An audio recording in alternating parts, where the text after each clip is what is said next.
Is Krazy, aka Why Must I Sign In? I thought I'd go over today my Shaman Aggro deck. This is kind of a work in progress deck that is budget oriented because there's still several cards that I feel would be much better in a Shaman deck, but that I haven't crafted yet. So if we go to that, things I would like to add to this deck but I don't have yet include Doomhammer, and once I had Doomhammer, then I would go back and add back in, where is it? The 2 Rockbiter weapons. So, unlike most Shaman decks, I don't have any weapons, and I don't have the Rockbiter weapon, which is a way to improve your weapons generally, or in combination with a Divine Shield weenie. I'm not doing any of that. I'm actually not using the Rockbiters at all, which makes this, I think, kind of an unusual Shaman deck, but it's worked well enough to get me up to rank 12, so for a budget deck, it's doing well enough. Earthshock is one card I crafted. Oh, and so something I should probably say at the get-go here is that I didn't really play it all before Whispers. So this is so anything pre-Whispers I had to craft. So if we go to crafting and we look at Grand Tournament, then I had to craft both Totem Golems and the Tuskar Totemic and 2 Flame Jugglers. So that is a bunch of stuff. That is 6 total cards that I crafted just for this deck. So, like every other Shaman deck, its primary base is the double Tunnel Trog, and really the double Totem Golem, double Flame Wreath Faceless, which I thankfully opened both from packs there, and double Tuskar Totemic. Those are the key ingredients of the deck that you, as much as possible, want in your opening hand, particularly the Tunnel Trogs and the Totem Golems. The Flame Jugglers, it took me a while to craft because I was like, well, I mean, it seems like an okay early game minion, but really I think, now that I've played with it a fair amount, they do work. And the appeal of them is partly that, they have the 3 life health pool, so that you can drop them, they do their battle cry, maybe they take a hit, and then you can come in with Master of Evolution and pump them up to a 3 mana cost creature. If they die, then you can always try to see if you can get your Master of Evolution off on the Tuskar Totemic. I think the Master of Evolution are going to show as crafting cost in this deck.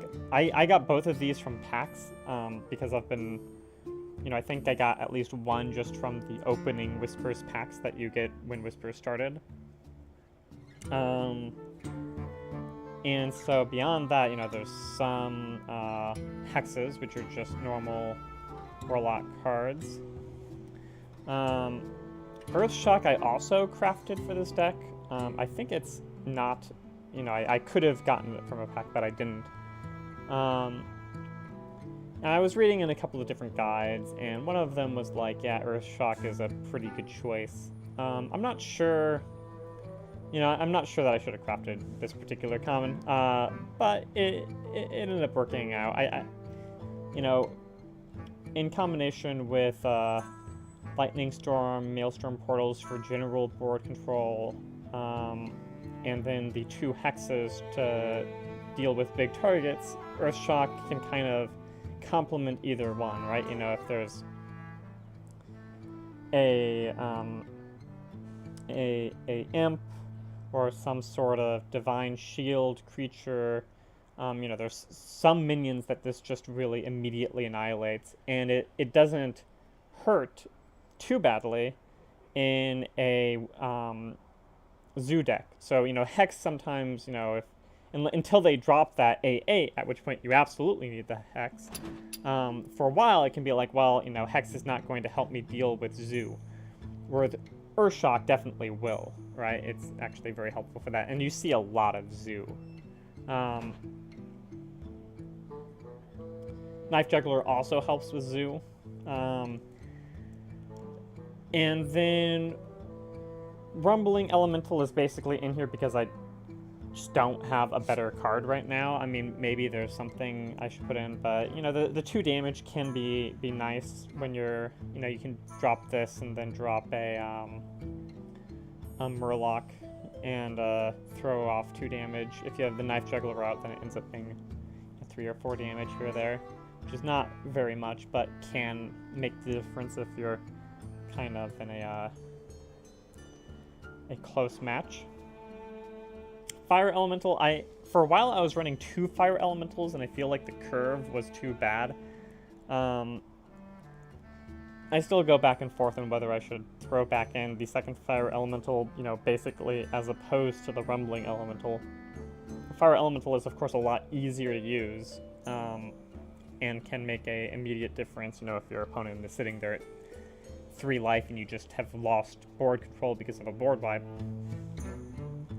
But the 2 mana difference, I think, has been a bigger game changer for me, just because there's so many games where, you know, you end up with 2 Fire Elementals in hand and you just don't survive to turn 6, basically. So what makes this deck kind of distinctive, I think, is that I throw in 1 Everything is Awesome in combination with 2 Murloc Tidehunters, and the idea here is that basically, you save the Murlocs, and if you draw the Everyfen, then after a board wipe, you can drop 2 Murloc Tidehunters, or if you have a Brand, you can drop a Brand, 1 Murloc Tidehunter, which becomes 3 total Murlocs, and then drop an Everything is Awesome if you're sitting there at 10 mana. Because, you know, there's some players, you know, if you're going up against a Frost Mage, where you know they're just going to Flame Strike your entire wave, you know, the second you hit 7 mana, then you need a way to repopulate the board really quickly with stuff that'll actually survive. So the idea there is that you build up your board with everything else in the deck, you save the Murloc Tidehunters, and then you drop the 2 Murloc Tidehunters and Everything is Awesome to repopulate the board after a wipe that you're anticipating.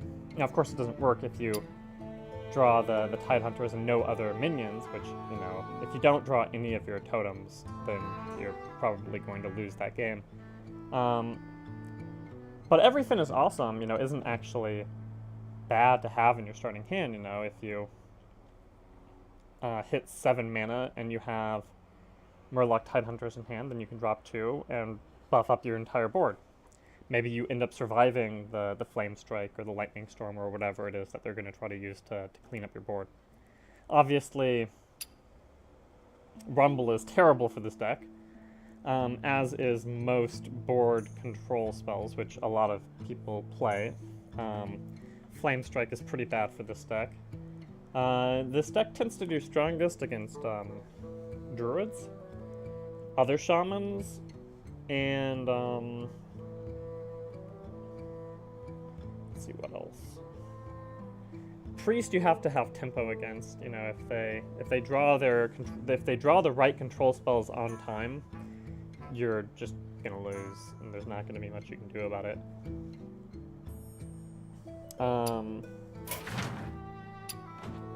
It depends on tempo against rogues. And so it's been doing pretty well. So, you know, with all these control decks, it just depends on whether they draw their right control spells on time. Where sometimes you just won't be able to do anything because they will wipe the board every single turn because of ridiculous combos. And those games you lose.